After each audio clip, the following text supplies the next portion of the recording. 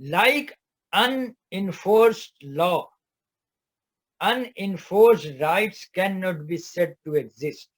When injustice and disorder becomes profitable for dishonest, when injustice and disorder become profitable for the dishonest, they oppose steps to bring justice and order to society.